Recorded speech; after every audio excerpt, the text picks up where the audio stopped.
بسم اللہ الرحمن الرحیم۔ السلام علیکم۔ عدنان کی اس بربادی میں ایک نیا سفر شروع ہو رہا تھا۔ ایک دوست کے مشورے پر عدنان نے روحانی رہنمائی کے لیے ایک معروف صوفی بزرگ سے ملاقات کا فیصلہ کیا۔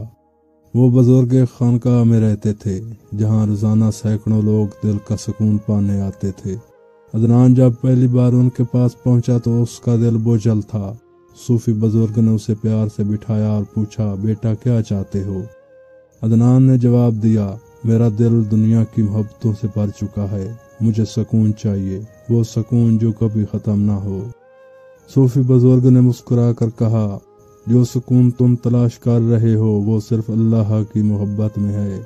دنیا کی محبت عارضی ہے جبکہ عشق حقیقی ہمیشہ رہتا ہے۔ تمہیں اپنی محبت کا رخ اللہ کی طرف موڑنا ہوگا۔ یہ الفاظ عدنان کے دل میں اتر گئے۔ اس دن کے بعد سے اس نے خانقاہ میں وقت گزارنا شروع کیا، ذکر و اذکار اور روحانی تعلیمات میں مشغول ہو گیا۔ آہستہ آہستہ اسے دنیا کی رنگینیاں بے معنی لگنے لگیں۔ دوسری طرف ہیرا کی زندگی میں بھی بڑے بدلاؤ آ چکے تھے۔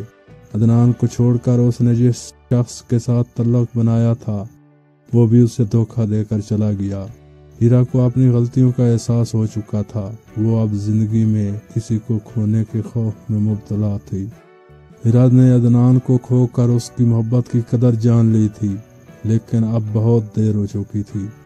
اس کے اندر کا غرور اور لالچ اسے برباد کر چکے تھے۔ وہ اپنی زندگی کے غلط فیصلوں کی وجہ سے گہرے پچھتاوے میں مبتلا تھی اور اس کا دل عدنان کی سچائی کو پہچان چکا تھا۔ عدنان کی روحانی تبدیلی نے اس کے دوستوں اور خاندان والوں کو حیران کر دیا تھا۔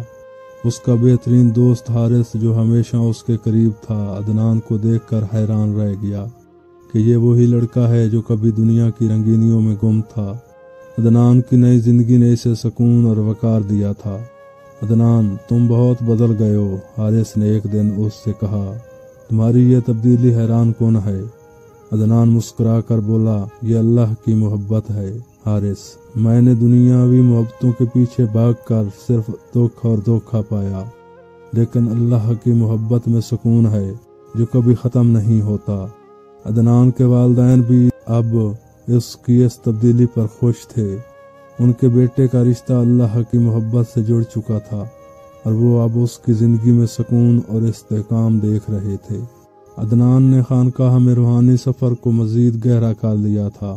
وہ روزانہ اپنے مرشد کی صحبت میں بیٹھتا، ذکر کرتا اور روحانی علوم سیکھتا۔ یہ سفر اسے دنیا کی فانی محبتوں سے دور اور اللہ کی طرف قریب کر رہا تھا۔ عدنان نے اب اپنی زندگی کا مقصد بدل دیا تھا۔ وہ دنیاوی خوشیوں اور عیش و عشرت سے کنارہ کش ہو چکا تھا اور اس کی روحانی زندگی میں اطمینان تھا۔ اس کے دل میں اللہ کی محبت کا نور آ گیا تھا جو اسے ہر وقت سکون فراہم کرتا تھا۔ ایک دن ہیرا نے عدنان سے ملنے کا فیصلہ کیا۔ اس کے دل میں عدنان کے لیے پچھتاوا اور شرمندگی تھی۔ وہ جانتی تھی کہ اس نے عدنان کو دھوکہ دیا اور اس کی محبت کا غلط فائدہ اٹھایا۔ اب جب کہ ہیرا کو دنیا سے صرف دھوکہ ملا تھا، اسے عدنان کی محبت کی قدر سمجھ آئی تھی۔ ہیرا خانقاہ کے دروازے پر پہنچی جہاں عدنان روزانہ بیٹھ کر ذکر کرتا تھا۔ اس نے دل میں بہت ہمت جمع کی اور اندر چلی گئی۔ عدنان اسے دیکھ کر حیران ہوا، لیکن اس کے چہرے پر کوئی غصہ یا شکایت نہیں تھی۔ ہیرا روتے ہوئے عدنان کے سامنے آئی اور کہا، عدنان، میں نے تمہارے ساتھ بہت ظلم کیا، میں نے تمہیں دھوکہ دیا اور تمہاری محبت کا مذاق بنایا، لیکن آج میں سمجھ چکی ہوں کہ تمہارے بغیر زندگی میں کچھ نہیں، مجھے معاف کر دو۔ عدنان نے ہیرا کی بات غور سے سنی اور پھر مسکرا کر کہا، ہیرا، میں نے تمہیں پہلے ہی معاف کر دیا تھا۔ میں نے دنیاوی محبتوں کو پیچھے چھوڑ دیا ہے۔ اب میرے دل میں صرف اللہ کی محبت ہے۔ اللہ کی محبت سب سے اعلیٰ ہے اور میں اسی محبت سے خوش ہوں۔ ہیرا کے دل میں عدنان کی معافی سے ایک بوجھ ہٹ گیا تھا۔ وہ جانتی تھی کہ عدنان نے اسے سچی محبت دی ہے اور اب وہ اس کے بغیر بھی مکمل تھا۔ ہیرا نے اپنی غلطیوں کا اعتراف کیا اور وعدہ کیا کہ وہ بھی اپنی زندگی کو سدھارنے کی کوشش کرے گی۔ عدنان نے اسے یہ سکھایا کہ دنیاوی محبت عارضی ہوتی ہے، لیکن اللہ کی محبت کبھی ختم نہیں ہوتی۔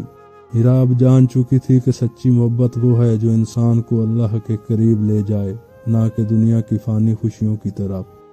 عدنان اور ہیرا کی زندگیاں اب الگ ہو چکی تھیں، لیکن ان دونوں کے دل میں ایک نئی بصیرت آ چکی تھی۔ عدنان نے اپنی روحانی زندگی کو جاری رکھا اور اللہ کی محبت میں مزید آگے بڑھنے لگا۔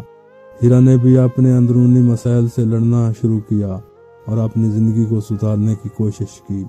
یہ عشق مجازی سے عشق حقیقی تک کے سفر کی کہانی ہے، جہاں دنیاوی محبت کے دھوکے سے نکل کر انسان اپنے اصل مقصد یعنی اللہ کی محبت اور سکون کو پاتا ہے۔ عدنان کی زندگی اس بات کا ثبوت بن گئی کہ دنیاوی محبتوں کا اختتام عموماً دکھ اور دھوکے پر ہوتا ہے، لیکن عشق حقیقی ہمیشہ انسان کو روحانی اور بلندیوں تک پہنچاتا ہے۔ عدنان کی زندگی اب ایک نئی روشنی سے معمور تھی۔ اس نے دنیاوی محبتوں کو پیچھے چھوڑ کر اپنے دل کو اللہ کی محبت سے بھر لیا تھا۔ اس کا سفر عشق حقیقی تک پہنچنے کا تھا اور وہ اب روحانی سکون اور اللہ کی محبت میں ہمیشہ کے لیے محو ہو چکا تھا۔